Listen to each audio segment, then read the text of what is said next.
I always loved to take our children on a nature walk because there were so many things to discover, opportunities to teach and explain, and lots of things to learn about our great God. Even the smallest things, like the slug. My daughter was fascinated with slugs. She wanted to have one as a pet.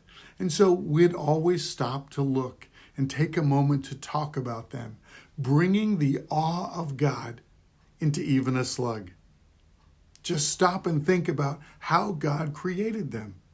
I'd say they move along over very difficult terrain by sliding along on a slippery gel that their body produces.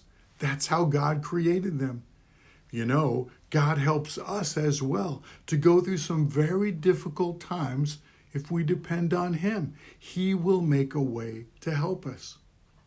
So parents, no matter what's going on, look for opportunities to bring God into the conversation.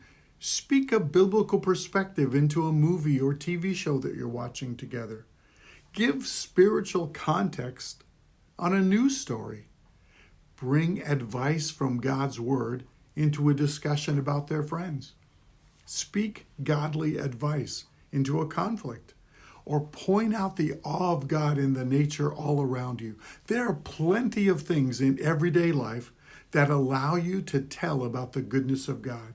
In Joshua 4:21, God tells His people, in the future, when your children ask their parents, what do those stones mean? Tell them. You see, that pile of stones near the river was an opportunity to talk about what God did. Keep your conversations filled with the goodness and the grace of God.